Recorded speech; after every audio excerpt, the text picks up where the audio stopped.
Voy a entrar en una clase ahorita.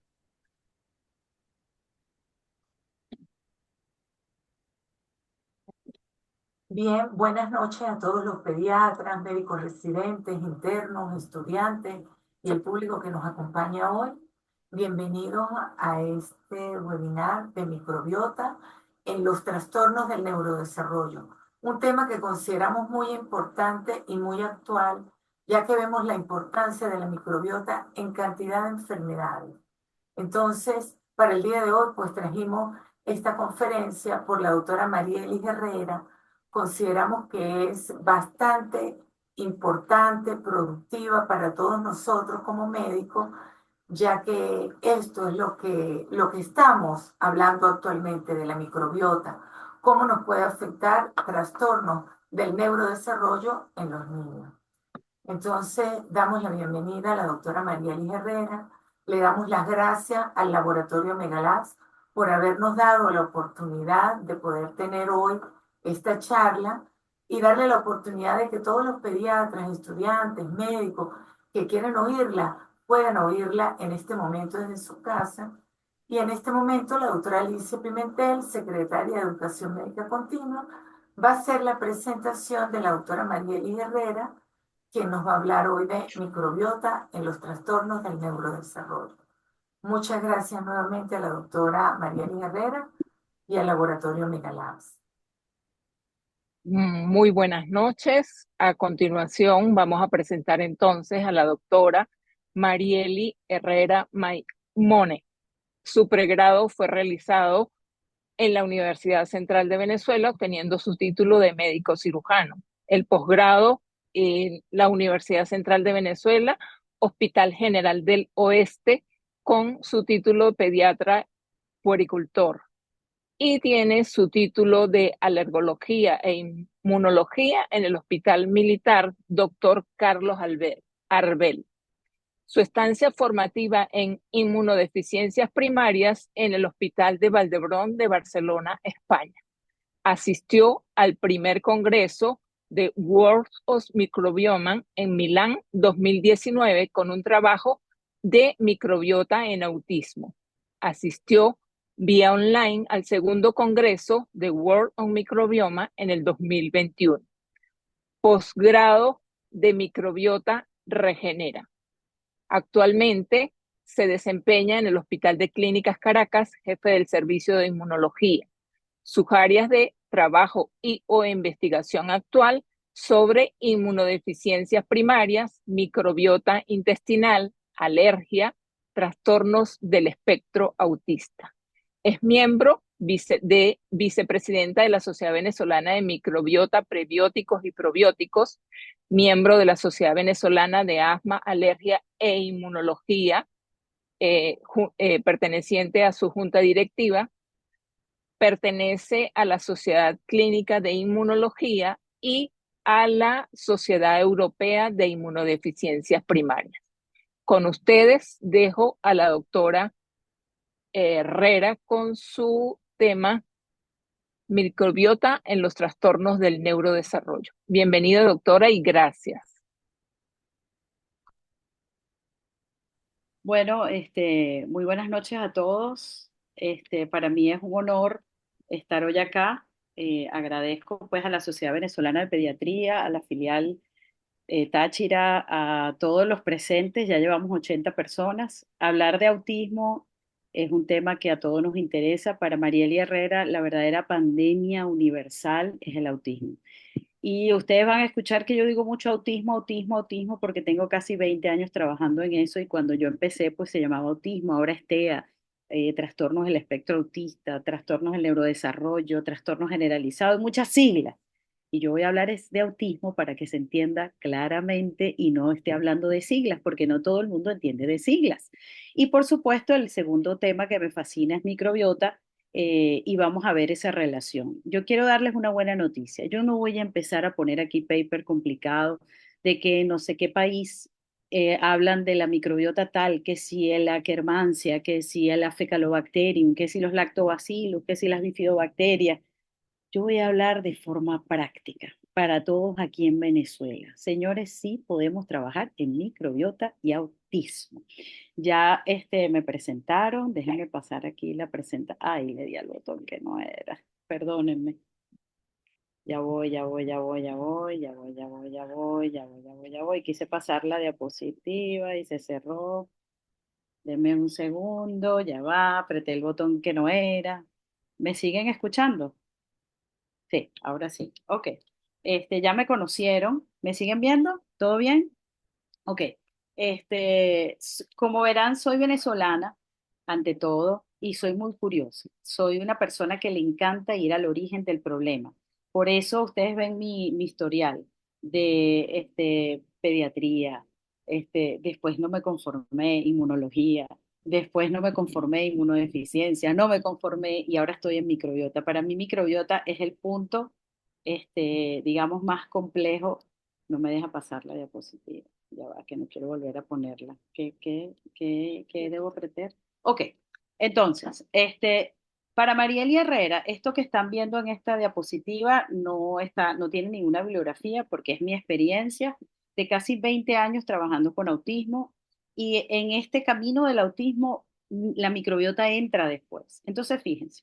Para muchas personas acá el autismo es una condición, señora, usted tuvo su niño con este trastorno, es una condición, va a tener a su niñito rarito toda su vida. Para Marieli Herrera, y esto sí es algo muy personal, este esquema que les voy a mostrar aquí es el esquema de la charla, pero es el esquema que yo utilizo cuando un paciente se sienta en mi consulta o me pide una consulta online que está dentro del espectro autista.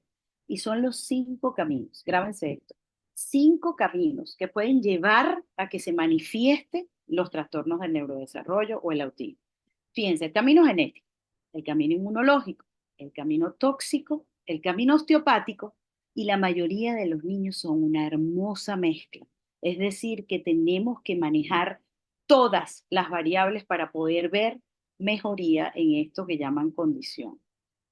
Fíjense, vamos a hablar de cada uno de estos aspectos. Voy a empezar por el genético. Estuve, yo voy todos los años a un congreso en Estados Unidos que se llama el MAPS. Este congreso es un congreso de medicina integrativa que se los recomiendo. Tiene una edición de primavera y una de verano.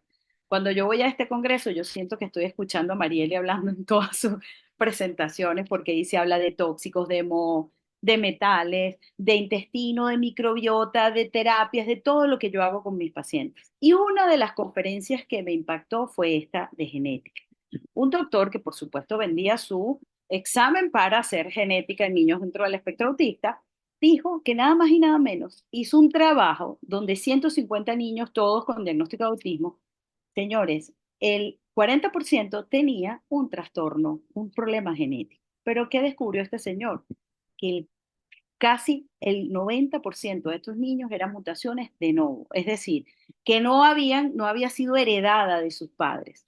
Es decir, que los trastornos, las mutaciones genéticas están apareciendo de nuevo, de primero en ese bebé y no heredadas de sus padres. Ahora, vamos a seguir hablando de que el autismo es una enfermedad genética. Señores, miren la estadística del año 70, 1 de cada 10.000. Y miren la estadística antes de la pandemia, 1 de cada 36. Todos los pediatras, si yo pudiera pedirles a estas 107 personas que están ahora que levantan la mano, ¿cuántos de ustedes tienen niños dentro del espectro de su consulta? Las 107 personas levantan la mano. Y yo pidiera que levantaran la mano, ¿cuántos de ustedes no han visto en sus largos años de pediatra? Aquí redondeamos todos más de 30 años de pediatras y de médicos, cómo ha aumentado y cómo ahora en los colegios vemos que ahora hay que hacer el pupitre para el niño y para la tutora, porque ahorita la cantidad de niños con autismo, esto es una pandemia. Una enfermedad genética no aumenta a esta proporción. Sí, puede ser importante en determinados casos. Para eso, para mí los diagnósticos genéticos te lo da la historia. El autismo en niñas, el autismo con convulsiones en muy temprana edad. Hay que descartar qué, errores innatos de metabolismo. En Venezuela tenemos una especialista, la doctora Ana Rosas Colmenares, que se sienta conmigo dentro de mi equipo para descartar los problemas metabólicos. Entonces, fíjense, igual que está pasando con los salmones de Dinamarca que están en cautiverio y ahora le aparece un ojo aquí, un ojo acá. Eso mismo está pasando con los seres humanos y esa es la verdadera pandemia. El mundo no está aguantando tantos cambios ambientales y hay un grupo de genes que me parece mucho más importante que estas mutaciones neurológicas extrañas, que son los famosos. Hay un libro muy bueno que se llama Los genes sucios o Dirty Genes, o sea, cómo limpiar los genes, y son las famosas MTHFR, los niveles de la enzima DAO, y etcétera, etcétera. O sea, lo genético es importante, pero jamás va a ser lo primero. ¿Y qué patologías genéticas son las que vamos a encontrar más frecuentemente en el autismo? Justamente las que alteran el metabolismo de la mitocondria. Y eso es un tema que en mi consultorio nosotros lo estudiamos, ¿ok? Este, este segundo, este es un mundo que yo sé que para el 90% de las personas que está acá, o el 98%, es primera vez que van a escuchar este término, la osteopatía. Yo llegué a la osteopatía, yo no soy osteópata mosca, yo tengo 5 osteópatas que después me pueden contactar a mis redes, a donde quieran contactarles, y yo le paso los datos, que son mi mano derecha y mi mano izquierda en el manejo del autismo. La osteopatía es una ciencia que en Venezuela la ejercen los fisioterapeutas, es una especialidad de la fisioterapia y que vea el cuerpo como un todo. Yo les voy a poner un ejemplo que todos los pediatras hemos visto. Y fíjense, en osteopatía se habla de una famosa fascia. Y fíjense que esto es una foto de la fascia, eso lo tomé de ese congreso que fui en marzo en Estados Unidos. Y fíjense que la fascia comienza en la punta de la lengua y termina en la punta del dedo gordo. Es decir, que todo nuestro cuerpo está relacionado por esas membranas. Aquí se llama meninges, aquí se llama pleura, aquí se llama peritoneo. En los músculos hay fascias, en todos nuestros órganos hay fascias y todas, si yo tengo una lesión en el hombro, eso puede traducirse en un dolor de rodilla. La osteopatía ve al ser humano como un todo. Voy a poner este ejemplo, el frenillo. Un bebé que nace con el frenillo no puede agarrarse a la teta. Al no agarrarse a la teta no puede mamar bien. Al no mamar, y eso no se cura solamente con que yo vaya al cirujano, se lo corte, porque fíjense cómo ese bebé va a tener la boquita. Entonces, ¿cómo esa boquita se va a pegar bien a una teta? Entonces, ¿qué hace el osteópata? En una sola sesión arregla la articulación temporomaxilar. Ni hablar los niños de cesárea. Cuando ese forceps, el Kawasaki, que todos sabemos que es Kawasaki, es la hora de que el pediatra se ponga los guantes. Recuerdo esos días de Magallanes con Dayana. Uno sabe que se tiene que, esa forma de sacar a los niños, y luego no, que la teta preferida de la izquierda por el corazón, no, muchas veces simplemente es que el niño tiene un defecto estructural. Entonces, la osteopatía, para que sepan, tiene 3 ramas: la estructural, la visceral y la psicobiológica. La estructural es como un chasis, usted le va a acomodar el chasis al niño para que pueda tener un buen agarre de la teta, para que pueda caminar con sus pies derechitos, para que sus huesos de la cabeza, muchas veces yo tuve un caso, tenemos un caso que hemos manejado con la osteópata de Valencia, que para mí es excelente. Ella tiene las 3 ramas de la osteopatía. Ella se llama Valentina Prestato. Teníamos 2 morochitos, una hembra y un varón. La niña jamás en su vida había hablado, pero tú le decías, Noah, pásame el vaso de vidrio que está en la mesa, y Noah iba. Y en la primera sesión de osteopatía, la mamá me dice que ella se acostó con esta cara. Me voy a acercar así para que se vea la cara. Y la osteópata le hizo un arreglo, vamos a decir así, véanlo así, como si tuviera un arreglo en los huesos de la cabeza. La niñita jamás había hablado, se bajó de la mesa, de la camilla, y la osteópata le dijo, chao, no, y ella respondió, chao. A las 3 semanas esa niña estaba dando de esas exposiciones de preescolar sobre cajeros automáticos. De eso tengo hasta video. Entonces, la osteopatía para mí es el inicio, e inclusive no por la cesárea, a veces el niño tiene una malposición, entonces cuando nace está así, entonces esa tensión, véanlo así, puede generar un trastorno neurológico que puede traducirse en problemas como el autismo. Además de eso, imagínense que la osteopatía visceral ayuda a trabajar la motilidad intestinal. Entonces, hello, muy bien, recording in progress. Seguimos. Entonces vamos al siguiente punto, que es, por supuesto, donde los inmunólogos, donde Marieli corta cabeza, estamos hablando de los caminos que pueden llegar al autismo o a los trastornos del neurodesarrollo. Ya hablamos de genética, hablamos de osteopatía, que es el más como abstracto, y de hecho es abstracto para mí porque yo no soy fisioterapeuta ni osteópata, pero les puedo aconsejar esas personas que ayudan a regular ese niño. Pero por supuesto aquí vamos a hablar de inmunología. Aquí es donde Marieli se emociona más. Cuando un paciente, no importa que tenga rinitis, asma, dermatitis, infecciones recurrentes, autismo, lo que sea que viene y se sienta en mi consultorio, yo me hago esta pregunta. ¿Este problema inmunológico es un niño que su sistema inmune está vuelto loco o está que le falta función? En los errores innatos de la inmunidad, lo que antes llamábamos inmunodeficiencias primarias, existe esta clasificación. Pero en mi cabeza, desde que yo he estado viendo niños con autismo, yo digo, ¿esto es un autismo de inmunodeficiente o esto es un autismo de inmuno vuelto loco? Entonces, en inmunodeficiencias lo llamamos loss of function y gain of function. O sea, tú puedes tener una rinitis, voy a poner un ejemplo más sencillo, porque el sistema inmune está bajo, no tiene IgA secretora, no tiene los niveles de IgA todavía, entonces esa microbiota está llena de bichos podridos, versus tengo un sistema inmune vuelto loco, tengo esa IgE en 2000, tengo a todo el mundo vuelto loco. Y ese paciente se puede presentar exactamente igual. Es decir, tú puedes tener la misma rinitis con un loss of function o no tiene function. Pero eso es importante, porque el niño que tiene el sistema inmune bajo hay que ayudarlo a subirlo. Y el que tiene el sistema inmune todo vuelto loco, hay que subirle el freno, hay que regular, hay que frenar. Entonces, cuando hablamos de sistema inmune, ¿hablamos de qué? Cuando Marieli Herrera se sienta un paciente, yo le explico, señores, usted y yo que somos unos adultos, las 132 personas aquí que somos adultos, si yo agarro su intestino, lo abro y lo estiro, la superficie, oigan este número porque yo todavía no me lo creo, dicen que va de 200 a 300 o a 500 metros cuadrados. Es una cancha de tenis de Gran Slam versus una cancha de fútbol. Señores, todos esos metros los tenemos metidos en nuestro intestino porque eso está plegado, nanoplegado, super, ultra, recontra, plegado.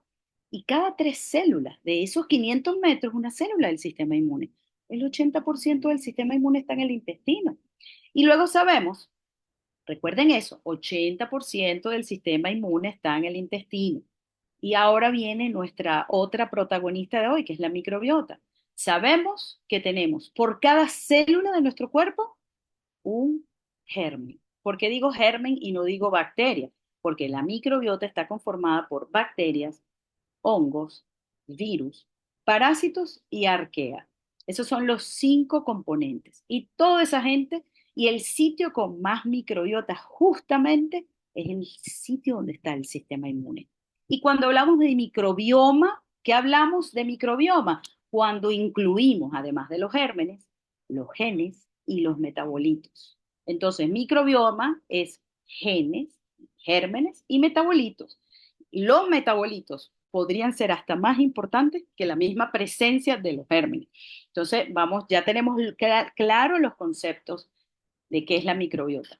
Al final, cuando un paciente que viene por un trastorno de su microbiota se sienta en mi consulta, esto también es experiencia personal.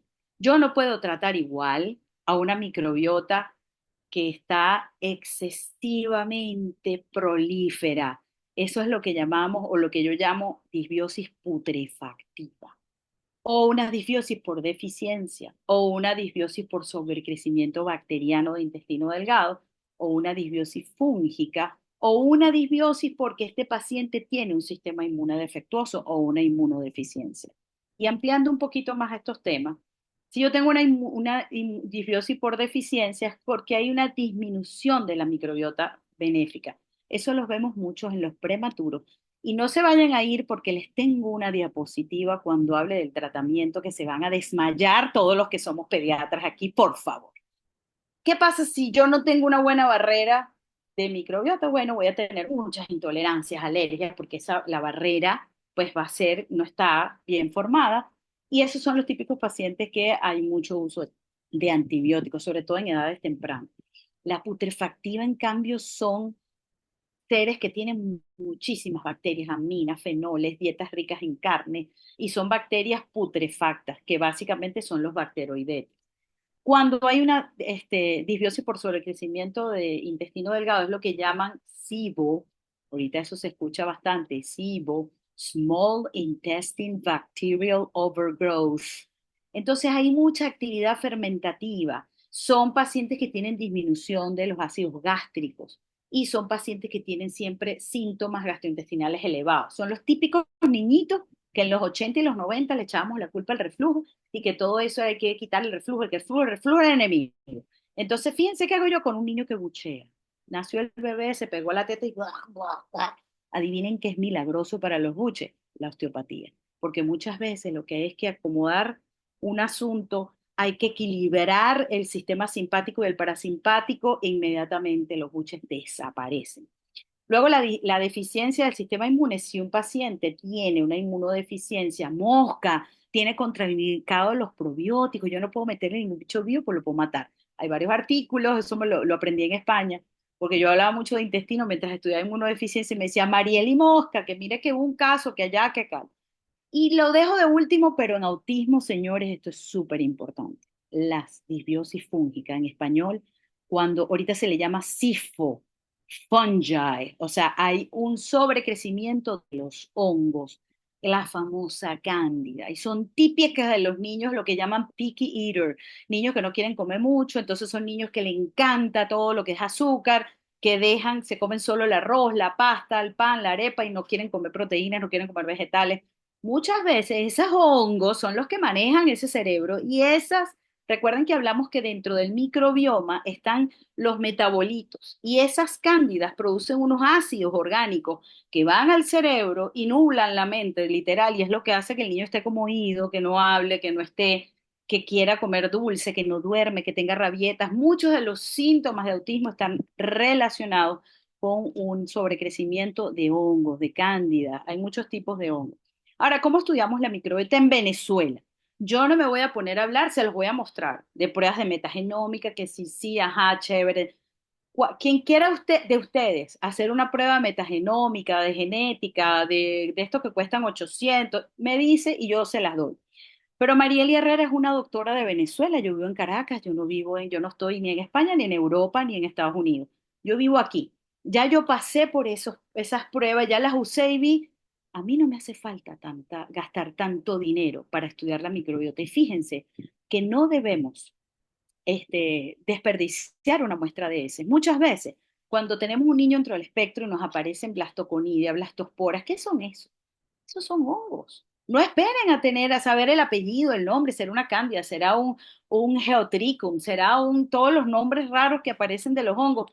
No, hagan de una vez el tratamiento. Fíjense que yo llevé a Milán un trabajo de autismo que me aceptaron, ¿ok? Y lo llevé con puras muestras de cultivo. El cultivo de ese, señores, hecho por especialista. No es cualquier cultivo, porque usted cuando pide un coprocultivo, ¿qué le van a buscar? Salmonella, Shigella, Campylobacter.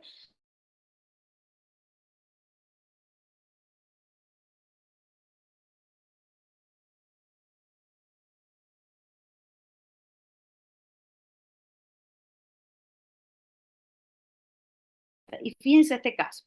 El primer examen de arriba, esta primera parte, esto es una niña que es una niña recogida de la calle, vamos a decirlo así, me imagino que no estoy usando el término correcto. Y una mamá la adoptó y fue para mi consultorio. Y esta es la primera perfil de biópsia. Esto es puro cultivo. Aquí cultivaron bacterias, cultivaron hongos. Miren esta niña, tiene 3 hongos. Y este es su examen control después de 3 meses. Ella llegó con una lista de 10 medicamentos, 8 mesecitos, barrigón, esos niñitos que le quitan a las drogadictas de la calle. Y esta es esta bebé, después de creo que 4 o 5 meses de alimentación correcta. Y el ingrediente más importante, el tratamiento más importante que recibió esta niña, ¿saben cuál fue? Amor. ¿Por qué? Porque esos 500 metros de intestino, recuerden que al intestino le dicen el segundo cerebro y realmente es el segundo sitio con más neuronas. Fíjense que los neurotransmisores del estrés se producen en las suprarrenales, el cortisol, la adrenalina, pero los neurotransmisores de la tranquilidad, serotonina, dopamina, oxitocina, se producen en el intestino. Y fíjense, una niña que recibió abrazo, que recibió amor. Miren cómo la microbiota se moduló. ¿Quiénes de ustedes, cuando han estado estresados en su vida o luego de un problema muy fuerte emocional, desarrollamos una enfermedad. El estrés y todo ese balance de neurotransmisores muchas veces no lo tomamos en cuenta a la hora del autismo. Y fíjense que en mi consultorio lo tomamos en cuenta. ¿Aló? ¿Alguien tiene el micrófono abierto? ¿Alguien abrió el micrófono? Por favor, pendiente los coayudadores de cerrar los micrófonos. Ok, seguimos. Entonces ya saben, cultivo no es, estas son, por ejemplo, esto es una prueba que yo tengo acceso a esta prueba, quien la quiera. Se llama el GI Map, lo hace un laboratorio en Estados Unidos, tiene un costo como de $500. Realmente yo tengo, hay alguien con el micrófono abierto, por favor revisen. Este, revisen todos los que están conectadas, las 151 personas, a ver quién tiene el micrófono abierto.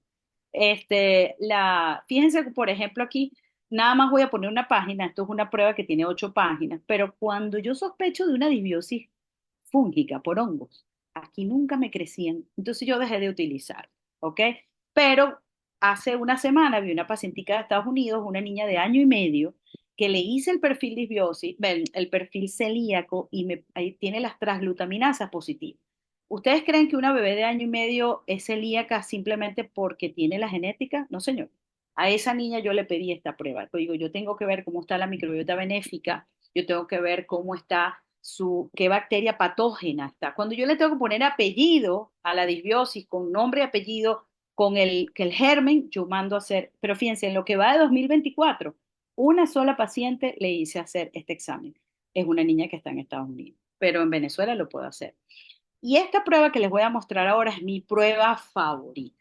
Todos los pacientes que van a mi consulta que tienen diagnóstico de autismo, yo le pido la prueba de ácidos orgánicos en orina. Es mucho más económica que las pruebas de metagenómica y me muestra, por ejemplo, fíjense aquí arriba, sobre crecimiento de hongos y levaduras y me da marcadores. Por ejemplo, el niño era sano, doctor, hasta que nos mudamos a un pueblito donde la casa estaba llena de moho y de hongos y ahí el niño dejó de hablar. Wow, esta prueba me permite a mí, fíjense este ejemplo, esto es una niña que vivía en una casa así y fíjense todos los marcadores de ácidos orgánicos en orina que tiene elevado son los marcadores de aspergilo. Señores, esto es un aspergilo, no es que se lo comió, yo no estoy evaluando, acuérdense que esto es una prueba de orina. Esto se llama enfermedades por micotoxinas, los hongos de las casas enfermas, no las casas, la estructura. Y acuérdense que ¿qué son las micotoxinas? Anótenlo e investiguenlo a profundidad, sobre todo en los niños que presentan autismo y asma, porque las micotoxinas pueden ser responsables de trastornos neurológicos. En una casa donde el papá tiene esquizofrenia, la mamá ansiedad, el niño autismo, mosca que puede ser la casa. Y esto es una prueba, fíjense cómo esta misma niña, después del tratamiento, fíjense cómo ahora el único marcador que está positivo es el de Candida, que es este. Fíjense cómo lo tenía aquí en 588 y aquí es el único que queda positivo. Esto fue una niña que se tuvo que mudar de casa. Por ejemplo, en Estados Unidos el 60% de las casas están desahuciadas. Las micotoxinas no son las esporas de los hongos, son sustancias tóxicas que producen los hongos para, voy a ponerle comillas, matar su entorno para poder tener alimento. No se sabe exactamente cuál es el mecanismo porque un Aspergillus niger, por ejemplo, en esta pared produce las micotoxinas y aquí no las produce. Lo que sí se sabe es que es un mecanismo del hongo para sobrevivir y que es tóxico. ¿Qué hago yo cuando tengo un paciente dentro del espectro enfrente y yo quiero abordar su microbiota? Lo principal. La historia me va a decir qué tipo de disbiosis. Una vez que yo sé qué tipo de disbiosis, yo voy a abordar la alimentación, la microbiota y los neurotransmisores. Los neurotransmisores vamos a ver de qué forma los vamos a abordar, ¿ok? No es que le voy a dar GABA a todo el mundo, que es el que conocemos, o que le voy a hacer que vea muchas pantallas para que tenga mucha dopamina, o lo voy a hacer meditar a todo el mundo para que tenga serotonina. No. Una de las formas más prácticas en autismo para regular neurotransmisores es la osteopatía, y la vuelvo a nombrar. Los que entraron tarde, vuelvan a ver grabada, porque la osteopatía, ¿qué hace el osteópata muchas veces una vez que revisa que todo esté derechito? Y es que activan el nervio vago. Entonces imagínense un niño que está estresado, que no duerme y que yo le activo el nervio vago por un masaje. Hay muchos puntos donde los osteópatas, yo he estado en las camillas de todos los osteópatas que yo recomiendo para probarlo y de verdad es increíble el bienestar. Ellos hablan de un ritmo de las fascias, entonces es un tema tan complejo que si yo me pongo a hablar de eso, podemos invitar, les invito o les sugiero invitar a Valentina Prestato, que es una osteópata, que es doctora en osteopatía, egresada en Italia, para que les dé una clase de osteopatía. Entonces, la alimentación, la microbiota y los neurotransmisores es la forma en que yo abordo de entrada, yo, Mariela Herrera, los trastornos del espectro autista. ¿Cómo abordo yo la alimentación?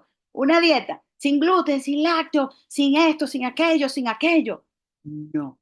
De hecho, la forma, el equipo de trabajo que yo tengo, yo abordo la alimentación con una persona que su especialidad, ella es bióloga, ella es neurogastrónoma.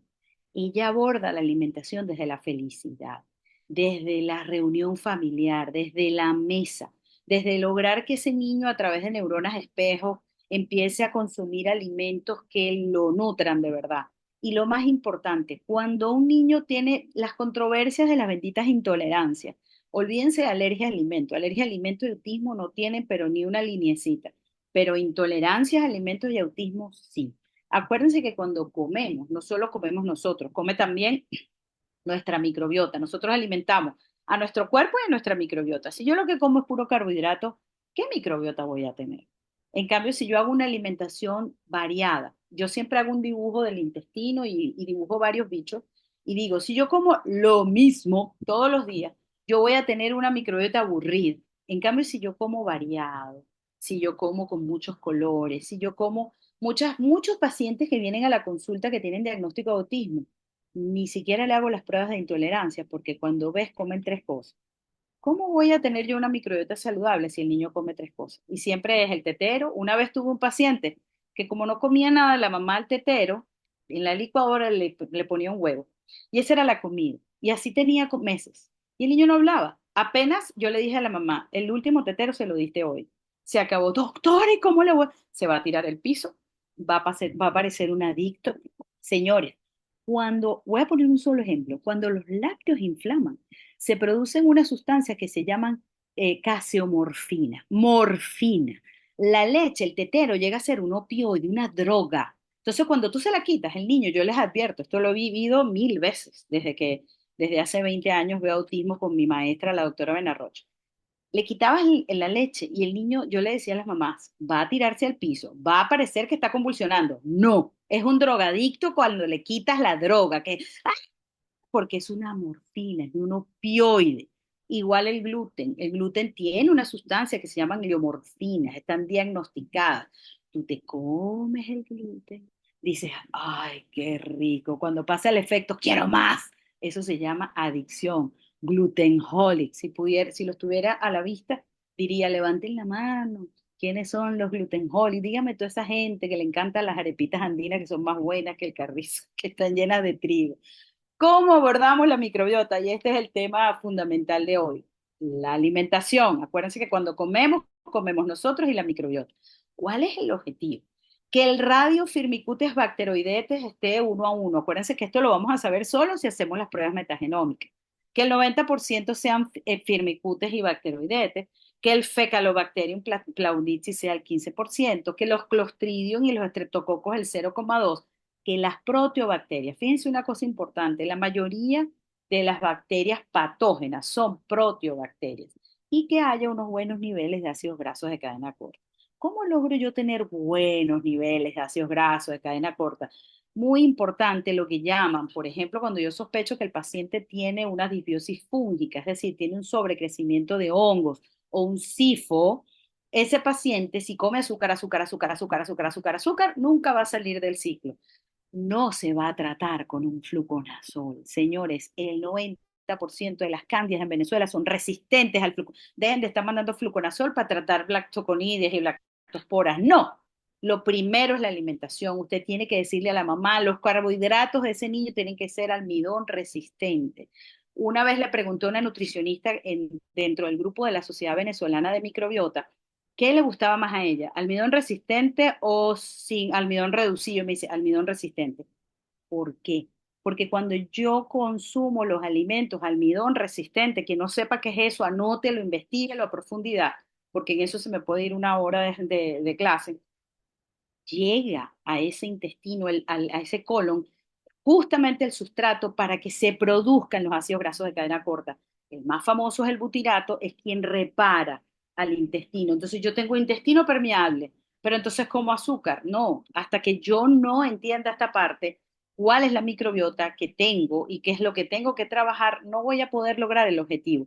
No hay una dieta del autismo, hay una alimentación específica y eso depende, uno, de las intolerancias del paciente, dos, de qué tipo de disbiosis tiene. Acuérdense, no todos los niñitos van a tener la misma microbiota intestinal, eso no es igual para todo el mundo. Probiótico, quítale el gluten y la leche, el niño vuelto loco. No, señor, a veces nos podemos llevar muchas sorpresas, sobre todo estas mamás modernas que dicen, ay no, como entonces la leche es mala, yo desde que nació mi niño estoy dando leche de arroz y cuando le haces las pruebas de metales, el niño está lleno de arsénico.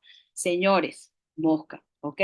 No es quito una cosa para cambiarlo, voy a cambiar una cosa con la otra. Es ver cuáles son las características de ese paciente, cómo se restaura el microbioma. Fíjate que ahora estoy hablando del microbioma, porque no solo es la microbiota, limpiando el ambiente, lo que hablamos de la alimentación,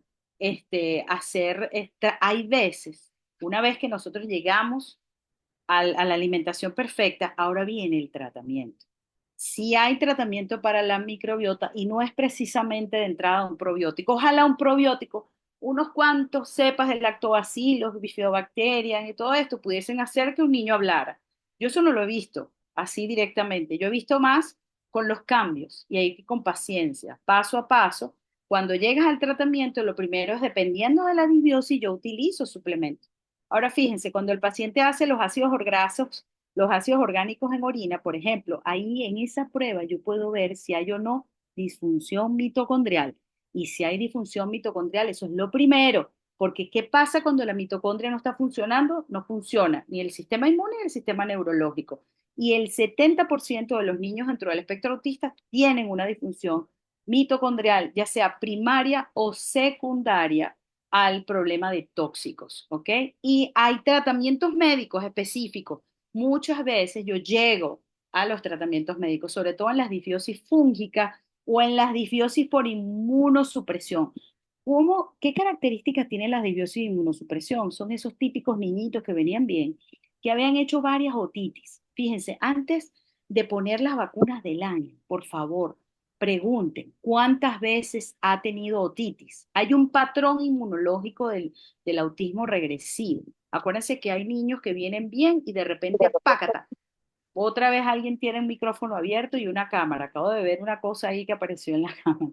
Entonces, cuando hay ese tipo de autismo regresivo, el niño venía perfecto y de repente, ¡pum! Lo que hizo ese pum, señores, se llama panencefalitis o pandas o PANS, ¿ok? Eso es nuevo. Las panencefalitis no se van a ver ni en un electro, ni en una resonancia, ni en una tomografía. Se va a ver en los síntomas. Son niños que de repente empiezas a tartamudear. Son niños que hablaban, que decían la R y de repente la dejan de decir. Mosca, porque para mí eso es una urgencia médica.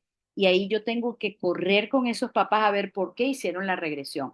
Entonces, antes de colocar las 5 vacunas de virus vivo que colocan, y fíjate que me excluyo, yo hago pediatría, muchos pediatras, dense cuenta, tómense un segundito a pensar, ¿este sistema inmune está bien? ¿Cuántas otitis lleva este niño? Porque acuérdense que cuando hay un defecto de anticuerpos, están contraindicadas las vacunas de virus vivo. Y yo, que soy inmunóloga, veo muchísimos niños que lo que pasa es que no lo hacen inmediatamente, sino lo hacen 21 días después. El niño estaba perfecto, le colocaron trivalente viral, varicela, fiebre amarilla y a las 3 semanas dejó de hablar. Y nadie se acuerda que hubo esta vacunación cuando el niño deja de hablar, se meten dentro del mundo del autismo y de repente llegamos al mundo de la inmunología. Y nos damos cuenta, este niño no tenía un buen sistema inmune. ¿Ok? Entonces, este es un mensaje que les quiero dejar. Yo soy pro vacunación, pero yo practico una vacunación dependiendo de cada niño, no dependiendo del esquema, porque lamentándolo mucho, los niños están viniendo inflamados desde la barriga. Y uno se da cuenta con los años. Antes uno ponía todas las vacunas y no pasaba nada. Ahora uno tiene que ir poniéndolas, ay, porque este niño hizo una fiebre, este niño hizo lo otro. Entonces, porque es que los sistemas inmunes, fíjense el autismo, cómo ha aumentado, como vimos en la segunda gráfica. Igualito está pasando con las enfermedades crónicas en pediatría. Diabetes en niños pequeños, autoinmunidad en niños pequeños, estamos viendo artritis, un bote de cosas que antes no se veían. Y tiene que ver con esto que hemos estado hablando. Este, Oigan esto, me encanta, la puse al final porque yo digo que esto yo quiero que lo escuchen todos los pediatras del universo. Cuando yo vi esto por favor tómenle foto, busquen esta bibliografía. Para mí esto fue, yo me desmayé. Fíjense una cosa, si yo agarro un recién nacido y le tomo sus linfocitos y los pongo al lado de un adulto, ese linfocito, señores, es igualito al del adulto. Pero ¿por qué los recién nacidos tienen un estado de inmunosupresión? ¿Por qué como si tienen un uñero hacen una sepsis? ¿Por qué el recién nacido tiene este estado de inmunosupresión? Oye, Dios se equivocó, porque ¿cómo es posible? Señores, el estado de inmunosupresión de los recién nacidos es para permitir que la microbiota entre. Y ese estado de inmunosupresión no se debe al sistema inmune, se debe a un marcador que está en los glóbulos rojos, que se llama el CD71. El CD, imagínense un glóbulo rojo con un receptor que se llama CD71. Si ese CD71 está, el ambiente es de inmunosupresión, es decir, el linfocito se queda así, pasmado. ¿Para qué está ese receptor? ¿Y por qué lo tienen los niños a término? Justamente para permitir que la microbiota entre. ¡Ras! ¿Qué pasa con los prematuros? Como no lo han desarrollado, cuando entra la microbiota, hacen enterocolitis. ¿Lo ven? Porque el sistema inmune del prematuro, al no tener la presencia de este CD71, porque son prematuros, cuando entra la microbiota, el sistema inmune se activa y hacen la enterocolitis. ¿Ven la diferencia? Este tema lo podemos hablar más profundo en la sesión de preguntas y respuestas. Vean este artículo. Yo cuando leí este artículo tuve literal un orgasmo inmunológico, porque yo dije, con razón, porque el recién nacido es el momento donde los anticuerpos están más altos. Son todos de la mamá, pero están altísimos. Uf, ¿por qué ese niño se infecta si tiene 1000 y pico de IgG? ¿Qué pasa ahí? ¿Por qué se infecta? Y es este marcador. Y este marcador está presente justamente para permitir que la microbiota entre al intestino, al cuerpo y no haga daño. Es decir, el sistema inmune se queda así, viendo como todos los lactobacilos de la mamá, las bifidobacterias, la Escherichia coli, todos los bichos entran, ¿ok? Alguien levantó la mano, pero ahorita me imagino que no vamos a poder hacer esas preguntas. Suplementos en autismo, lo hemos escuchado muchísimo.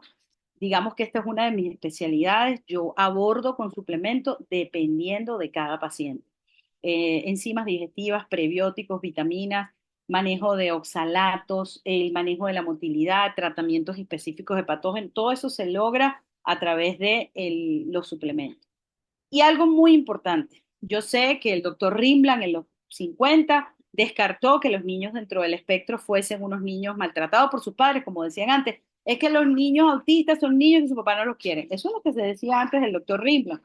Pero, por supuesto, después nos dimos cuenta que no, que había miles de variables más importantes, pero no descartemos que las emociones, fíjense cómo, esta gráfica la saqué de una página que se llama Autoimmune Doc, síganlo porque él es muy bueno, y fíjense cómo todas estas variables son las que pueden desarrollar enfermedades autoinmunes. Y acuérdense que el PANS, cuando hablamos de panencefalitis, eso es autoinmunidad.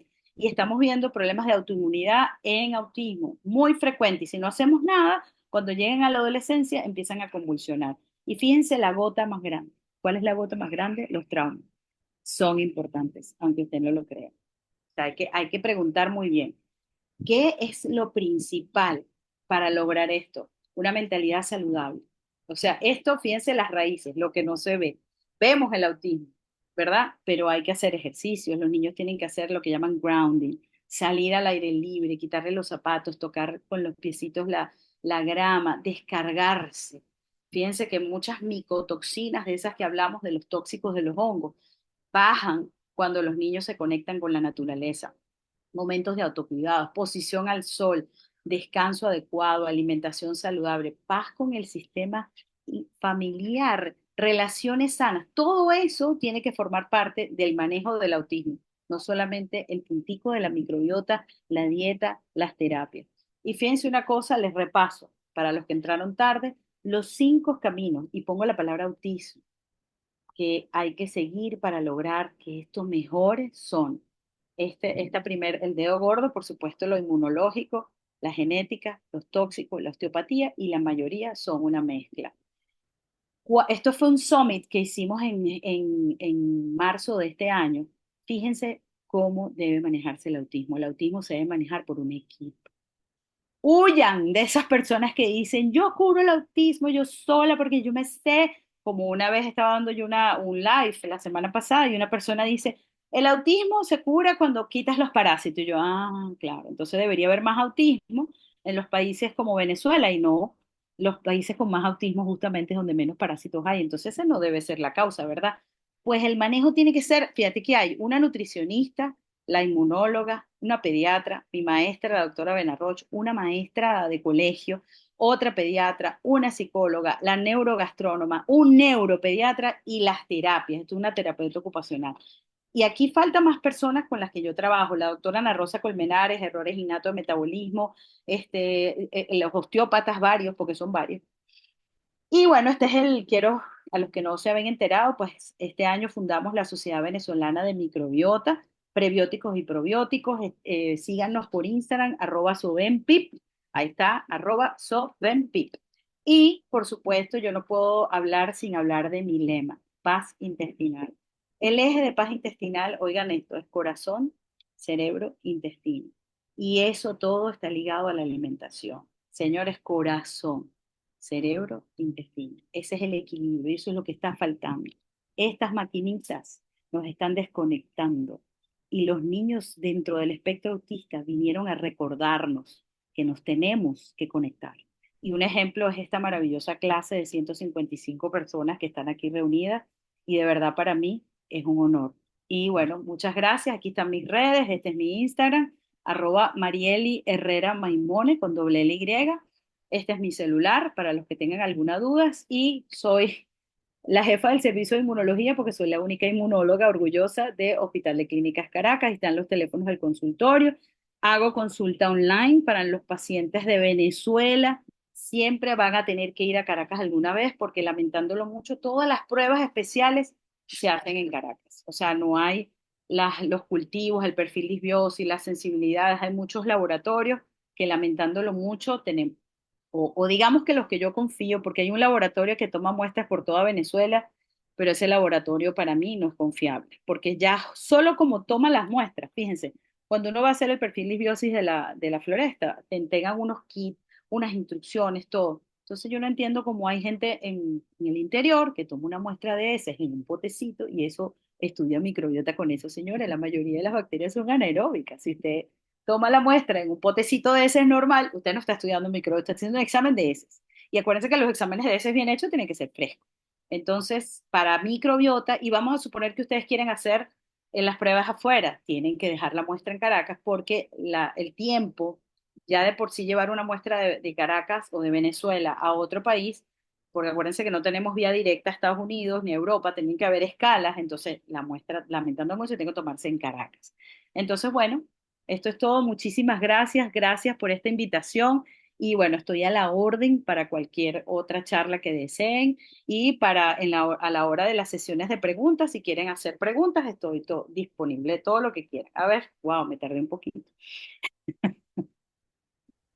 A ver, Muchísimas gracias, doctora. Excelente exposición. Ya tenemos en el chat algunas preguntas. Vamos a ponerla en este momento. Este es un estudiante de medicina. Dice, buenas noches, doctora. Atento a su ponencia. Tengo una pregunta. ¿La osteopatía está descrita como una pseudociencia, no es por lo una cual no ciencia. sigue el método científico? No, sigue a @osteovalprestato. Osteovalprestato. Valentina estudió fisioterapeuta, estudió osteopatía y luego hizo un doctorado, es doctora en osteopatía e hizo una maestría en Brasil. La osteopatía es ciencia 100%. Estúdiala para que veas, lee, busca Google y sigue. Tenemos en Venezuela un osteópata que tiene todas, todas. En Caracas no te conozco osteópata en la zona occidental de Venezuela, lo siento, lo más occidente es Valencia. En Caracas tengo tres osteópatas, y no es una especialidad que esté muy conocida, pero no es pseudociencia, es ciencia total. Y te digo que parece una pseudociencia porque uno ve milagros, ¿ok? De hecho, yo tengo un sobrino, mi quinto sobrino, hizo una regresión a los 22 meses en plena pandemia y la osteopatía fue clave para traerlo de nuevo. Así que busquen, la osteopatía es ciencia, no es pseudociencia. Perfecto. Miosotis dice por aquí, ¿es válida la tiamina para aumentar la capacidad mitocondrial? Sola no. Si tú tienes que investigar, de hecho con la tiamina hubo un boom. Yo estuve en el MAPS junto con una de las que habla, tiene el libro, de hecho yo me lo compré, pero sola no. Este, tú no haces nada activando mitocondrias si no ves cuál es la razón por la que no está activada. Entonces, normalmente no es lo primero que utilizo, es lo tercero. Ok. Annabelis Acosta refiere, el árbol es lo máximo. Eso lo tomé, Nati, si ves sí. la bibliografía, es de la gente de Regenera, Xavi, que bueno, es Xavi con X, ¿no? Pero el grupo de Regenera, donde cualquiera puede hacer el posgrado de Regenera, de hecho hay un posgrado que es gratuito. Hay dos escuelas de microbiota, la española y la americana. Iba a decir la gringa, va a sonar feo. A mí me gusta, las dos tienen algo sabroso, yo soy una mezcla de las dos. Entonces yo agarro de la española, sobre todo la parte natural, pero la parte de Estados Unidos me encantan los medicamentos que han desarrollado los laboratorios americanos. Ellos han desarrollado productos donde te mezclan la enzima digestiva con el carbón activado, con la zeolita. Entonces tú puedes utilizar un binder cuando estás utilizando, por ejemplo, estás tratando micotoxinas. Entonces, los productos de Estados Unidos son, bueno, son una maravilla. Además que son como directo al punto. Claro, tiene uno que aprender. Yo he hecho ya varios cursos y vayan en marzo al MAPS, se llama MAPS. Si cualquiera que me escriba por el Instagram, le mando el link del MAPS para que vean todas las presentaciones que tiene esa gente. Ahorita están hablando full del PANS, el PANDAS, que son las panencefalitis. Por ejemplo, ahorita acaban de describir una panencefalitis por micoplasma. El micoplasma, yo como pediatra he visto parálisis del sexto par, he visto muchas cosas, pero nunca había pensado en un PANS. Y de hecho, tuve un paciente que fue por eso, pero fue casualidad. Colocamos un tratamiento con claritromicina por un mes, por un tratamiento que necesitaba el paciente, y el niño empezó a hablar. Entonces tú dices, ya va, que estoy tratando. ¿Qué está haciendo este macrólido? ¿Está desinflamando o está actuando como un antibiótico? ¿Saben? Ese dilema de los macrólidos. Pero el niño, pues, encaminó. Claro, uno siempre, a mí no me gusta dar pasos sin una prueba. Si yo doy un paso, yo le digo, le vamos a hacer esta prueba. Y como todos los tratamientos de medicina, muchas veces usamos pruebas terapéuticas. Por aquí, Nati dice, hola Mariela, ¿cuál es la disbiosis más frecuente en Venezuela? ¿Fúngica? En autismo, la fúngica, sí. Ujú, por el uso excesivo de antibióticos. Lamentándolo mucho. Ok. El moco verde, antibiótico. Esto, antibiótico. Y tú ves que hay un patrón de muchos niños, sobre todo los que son loss of function. Recuerdan que en inmunología podemos tener un niño que se enferma mucho porque la función inmunológica no está baja. Ese niño va a hacerte varias otitis. Y luego, claro, te hace la regresión justo. Esto es una teoría mía. ¿Por qué la mayoría de los niños dentro del espectro autista hace una regresión al año y medio? Porque ahí es cuando se acaban los anticuerpos de mamá.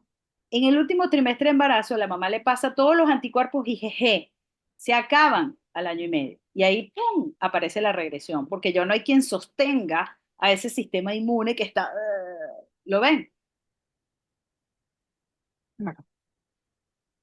Ok, doctora Eddie Abreu, demasiado bueno. Mil gracias, doctora. Dios la bendiga. Amén. Excelente. Soy ginecostetra Beatriz González de Navas. Soy ginecostetra y le agradezco tan hermosa y amplia conferencia. A ustedes mis aplausos de pie. Gracias, Por aquí gracias. preguntan si quedará grabado. Sí queda grabado.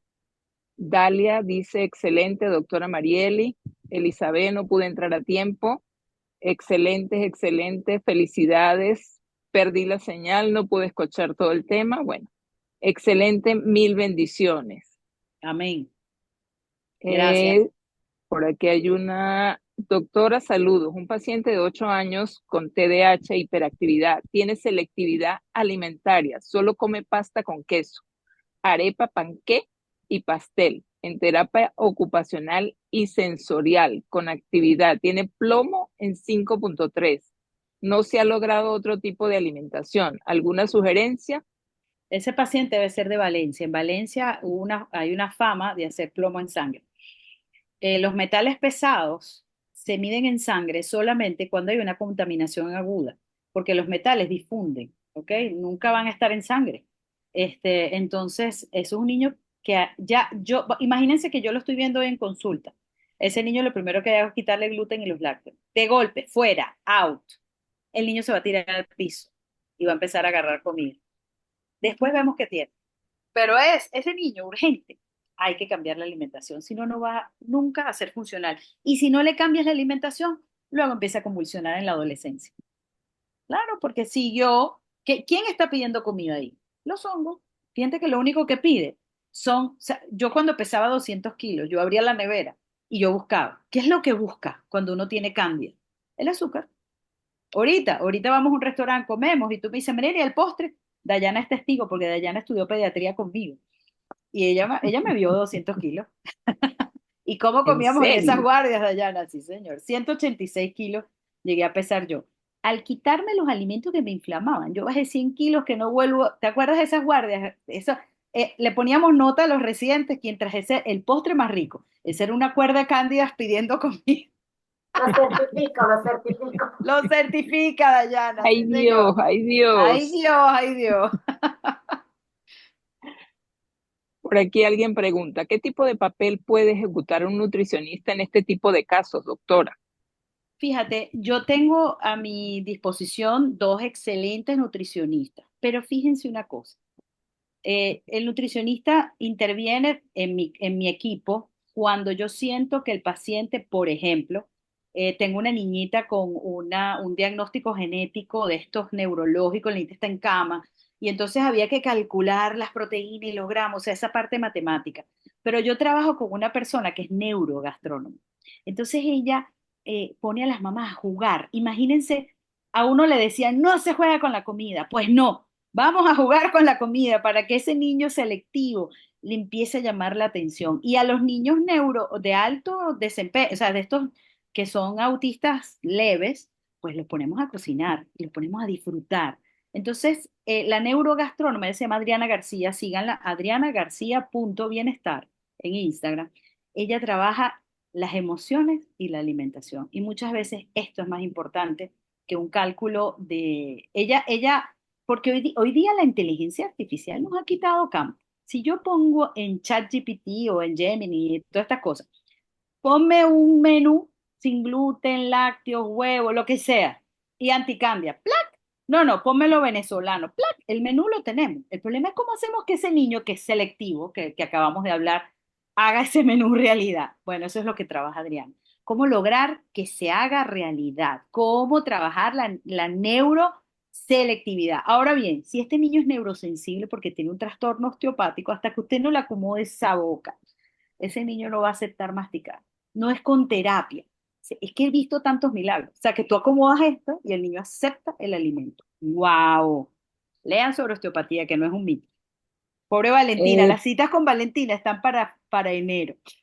ya le están preguntando por aquí en Valencia dónde puedo conseguir a la osteópata y cuáles son los osteópatas en Caracas. Osteovalprestato. O para los de Caracas me tienen que escribir porque el mejor para autismo es un señor que se llama Néstor Roja y más hippie no puede ser. Entonces él no tiene secretaria. Él te puede dejar en azul varias veces en WhatsApp porque tiene tanta gente, no, o sea, pero es hippie, pero por ahí preguntaron, es un hippie de esto que se fuma cosas, no señor. Él es como muy, no usa champú, ¿sabes? Vive una vida muy limpia. Y también es importante para dar el ejemplo. Entonces, pero él es maravilloso. No tienen idea. Ay, ya quitaron la presentación. Me asusté yo. Sí, No, ya. No tienen idea de los milagros que hemos visto. Si nos pudiésemos, podemos invitar a Valentina para que hable de osteopatía, para que vean que no es una pseudociencia. Perfecto. María Zambrano, excelente exposición desde Maracay. Gracias, doctora. Soy pediatra neonatólogo. ¿Algún diplomado en nutrición o de inmunología? Bueno, diplomado no, posgrado, inmunología, o sea, eso es en España, que saben que yo estudié en España y en España no hay inmunología clínica. En España el inmunólogo está en el laboratorio. Entonces, posgrados hay varios, en Mérida, en Caracas hay dos, el Instituto de Inmunología, el Hospital Militar, posgrado. Carmen Grisante, ¿qué alteración inmunológica pueden tener los recién nacidos que hacen candidiasis oral o genital importante? ¿Y cómo Bueno, se trata si la madre está con lactancia materna exclusiva? fíjense que las candidiasis orales hasta el año pueden ser fisiológicas. Normalmente estos son niños que su mamá está podrida de cándida. ¿Qué hago yo ahí? Yo trabajo a la mamá y a través de la teta hago el tratamiento. Usted le cambia la alimentación a la mamá, al bebé le pone todos los tratamientos que usted necesite de acuerdo al grado de candidiasis. Ahora, si es algo severo, si hay candidiasis esofágica, hay que estudiar su sistema inmune. O sea, hay que ver cómo está, sus anticuerpos, sus linfocitos, todo como si fuese un paciente inmunodeprimido. Pero acuérdense que el MUGET y las candidiasis orales y el rabito rotico que todos los pediatras hemos visto puede ser normal hasta el año. Es decir, el sistema inmune de un recién nacido, acuérdense que está inmunosuprimido por el CD71 por un tiempo, no es que se cura cuando uno nace. La idea es que la microbiota entre. ¿De dónde viene la microbiota? De la mamá. Entonces, ¿dónde me enfoco yo en esa mamá? La pongo a comer sano, a estar tranquila. Yo tengo una persona que hace masajes bioenergéticos a las mamás para que les salga leche. O sea, imagínense, es como toda esa ansiedad, ese puerperio que están las mamás que se trepan por las paredes. Eso también hay que trabajar. O sea, por eso el Por equipo. supuesto. La necrosis epidérmica tóxica puede estar asociada a algún trastorno inmunológico o asociada con alteración de la microbiota, pregunta Nancy. Todas las anteriores sería la respuesta, porque tú tienes que, en un paciente que te hace una necrosis, tú tienes que ver cómo está su sistema inmune y cómo está su microbiota. Las dos son importantes. De hecho, yo no veo paciente inmunológico que no estudio microbiota. O sea, para mí ahora la inmunología y la microbiota van de la mano. Por supuesto que sí. La respuesta es las dos. Ok.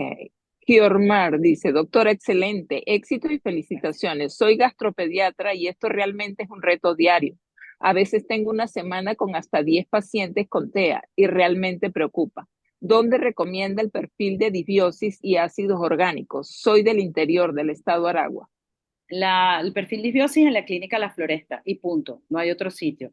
Y los ácidos orgánicos es en Estados Unidos y yo los hago desde mi consultorio, pero yo no tengo negocios con nada. Es decir, en mi consultorio están los reactivos para que la gente pague y mande los envíos. ¿Se entiende? O sea, lo que hacemos en el Bien. consultorio, de hecho, mi secretaria, sin cobrar un centavo, le explica a la gente cómo se toma la muestra, porque es una muestra que tiene que ir congelada, que tiene que salir los lunes. Acuérdense que nosotros no tenemos FedEx y tenemos solo DHL. La persona con la que yo trabajo hizo un año de trámites para que DHL nos dejara mandar muestras orgánicas.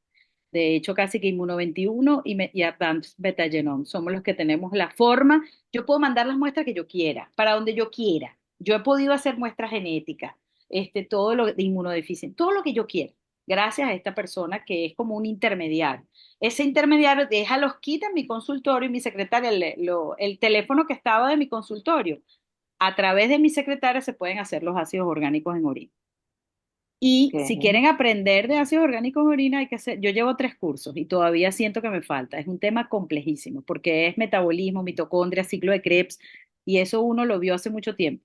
Entonces, que si sube el lactato, que si el piruvato, que si el complejo enzimático, que si el oxalato, no es fácil y es la prueba más sensible para medir vitaminas. Ustedes han escuchado 1000 veces que todos los niños dentro del espectro autista necesita tomar omega 3, necesita tomar vitamina D con K2, necesitan P5P, ta, ta, ta. Es específico, no es igual para todos. Ok. Ok. Dicen por aquí, los macrólidos cumplen las dos funciones, tanto antibiótico y antiinflamatorio. En todos los macrólidos, de hecho el tacrolimus lo sacaron de ahí y es un antiinflamatorio para la piel. Sí, eso lo sabemos. Los macrólidos tienen esa doble función. Son antiinflamatorios por un lado y por otro lado antibióticos. Pero acuérdense que también hay resistencia bacteriana. No es que lo vamos a usar como antiinflamatorio, mosca, ¿eh? Claro, pregunta por aquí el doctor Pedro Lobo. Excelente conferencia. ¿Qué experiencia tiene con probióticos lisados en la restauración de la microbiota?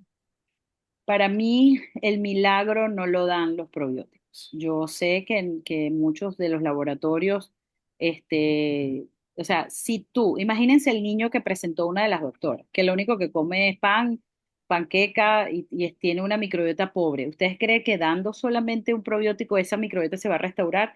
El tratamiento para restaurar microbiota comienza con el cambio de alimentación, viendo cuál es el tipo de disbiosis, porque muchas veces no hay que restaurar. En autismo es muy frecuente ver una microbiota putrefacta, o sea, llena de bichos que hay que... ¡ah! Entonces, no todo es igual. Restaurar, esto no es una cosa como cuando uno hace un trasplante, que sí, porque fíjense que hay mucha historia con el trasplante fecal. Hasta ahora los resultados no son la gran cosa, porque es que, insisto, todo depende de qué tipo de paciente tengamos. Y en el autismo mosca, porque ese niño puede ser inmunodeficiente, aunque tenga los anticuerpos normales. Y acuérdense que hay que medir la función. Muchos son niños que cuando tú ves la historia, 8 otitis, 2 neumonías, 32 antibióticos y autismo. Entonces nos enfocamos solo en el autismo y se nos olvida la pediatría. Por eso yo insisto, en el equipo multidisciplinario que interviene en autismo tiene que haber pediatras y no uno, varios. Ok. Beatriz Contreras. Somos Ajá. los capitanes del autismo, pediatras, porque a veces se nos olvidan las cosas básicas. Por ejemplo, puras terapias, el neurólogo, entonces le dan Ritalin para que no fastidie, lo drogan y, hey, el niño hace pupú, parece tonto. No, él hace pupú cada 5 días. ¿Qué es eso? ¿Cómo no va a estar tóxico? Entonces, nosotros los pediatras somos súper importantes. Ok. ¿Hay una edad límite para realizar esos cambios en los niños, especialmente durante esta etapa de vacunación? Nunca hay una edad límite para nada. Mis cambios de alimentación los hice a los 27 años y mejoró todo, mi cerebro mejoró, mejoró mi piel, mejoró mi cabello, mejoró mi salud, mejoró todo. O sea, los cambios de alimentación. Un paciente, yo siempre digo esto, y Dayana también es testigo, porque es mi amiga más de atrás. No dije vieja, no dije vieja. Cuando yo estudié alergología, yo entré al posgrado con rinitis, asma y urticaria crónica y 186 kilos. Y yo me gradué de alergólogo con rinitis, asma y urticaria crónica. Es decir, pelear con los ácaros, hacer mi inmunoterapia, todo eso jamás me ayudó. Cuando yo un día tomé la decisión de cambiar mi vida, porque eso fue el primer cambio emocional, Dios me puso enfrente un niño dentro del espectro autista. Y de ahí, ¡pam! Dije, ¿y si yo me hago lo que le está haciendo esta gente a este niño? Y ahí empezaron mis cambios. Cuando yo me quité solamente me quité los alimentos que me inflamaban. Yo bajé 100 kilos y jamás los he vuelto a subir. Y se me quitaron todas las alergias. Yo digo, ¿qué es esto? Y no existía la microbiota en esa época. Sí existía, pero nadie hablaba de eso. Después es que vienen Así las es. cándidas. Vienen las cándidas, ¿qué es eso? Entonces yo empecé a matar cándidas imaginarias porque no había ningún examen para diagnosticarlo hasta que apareció una doctora aquí que hace unos cultivos, no sé qué, y así empezó todo este camino. Entonces yo gracias al autismo llego por mi salud, por alérgica, rinítica, obesa, todas esas cosas. Y yo le agradezco al autismo mi salud actual. Los niños con alergia o asma tienen procesos infecciosos respiratorios y viven en países donde el pan o las harinas son parte casi irrenunciable de la alimentación. ¿Qué hacer? No, no, no, eso es mentira. Uno, o en cualquier país del mundo se puede cambiar la alimentación. Eso es, Así es, a completamente de veces, acuerdo. cuando habla un adicto, yo sé lo que es estar ahí. Yo sé lo que es estar dentro de, no, yo no puedo vivir sin pan. Yo tenía un club que se llamaba los Glutenholic.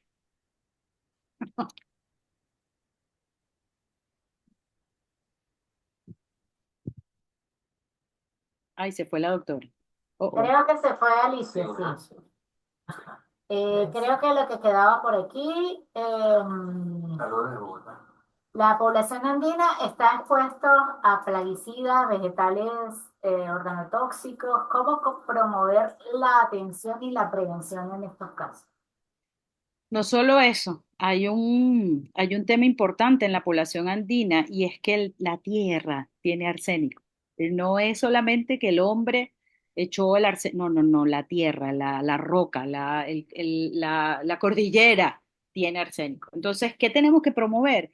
Que nuestro cuerpo se pueda desintoxicar, porque el culpable no está afuera, está en nosotros, porque hay niños y hay pacientes, hay un cuento que es cuando los mineros entraban en las minas iban con un canario, lo ponían y se ponían, ay, jo, y el canario, cuando el canario moría, quería decir que uy, están los gases tóxicos. Los obreros todavía no se habían muerto, pero el canario, entonces hay gente canario. O sea, hay gente que apenas hay un tóxico, cae, ¿ok? Bien.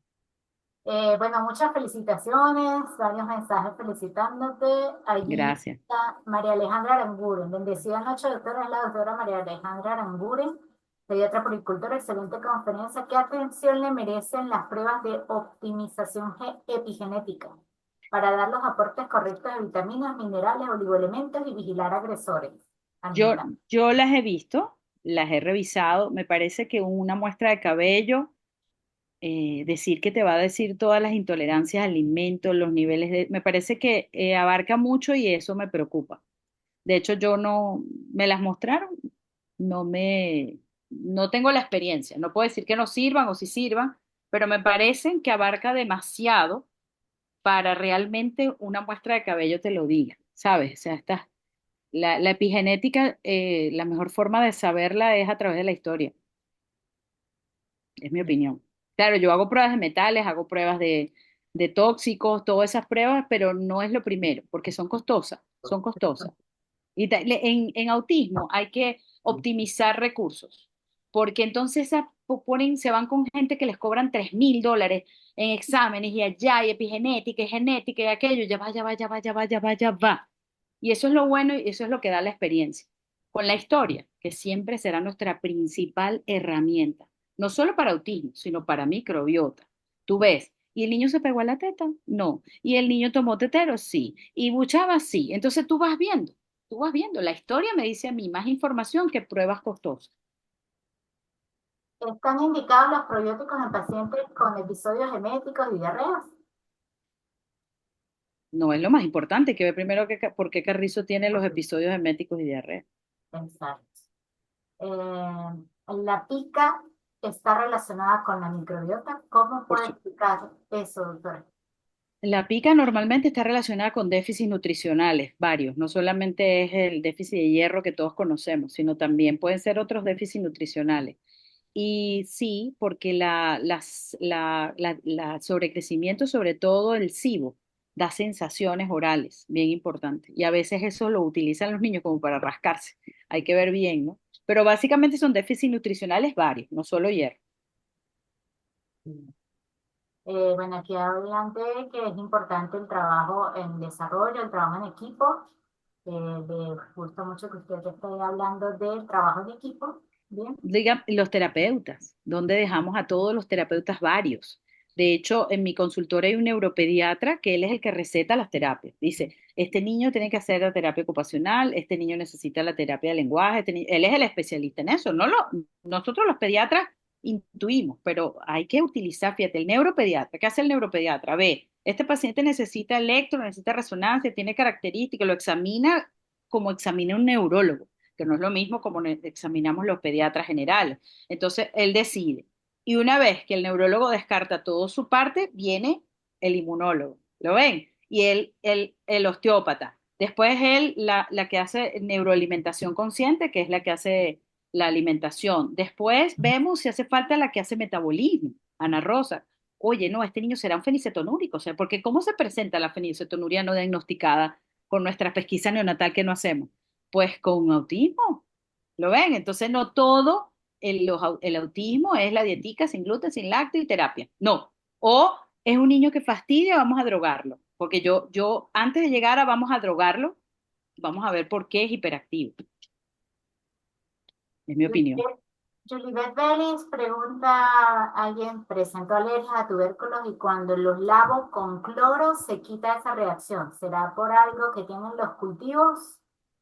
No Mm, creo, eso me parece muy raro. me parece con cloro es, oye, No, señor, es eso me... mejor el remedio a la enfermedad. No, no, No, ¿qué es eso? O sea, no. Acuérdense que hay que ver realmente cuál es la reacción que está haciendo ese niño a tubérculo, porque la mayoría es muy raro la alergia a tubérculo. Hay reacciones a tubérculo, sí. El ocumo, hay ciertos tóxicos, o veces que son raíces. Y sí, pudieran haber reacciones tóxicas, pero no por los pesticidas y por todo eso, es por el tubérculo en sí. Hay que ver cuál es el tubérculo.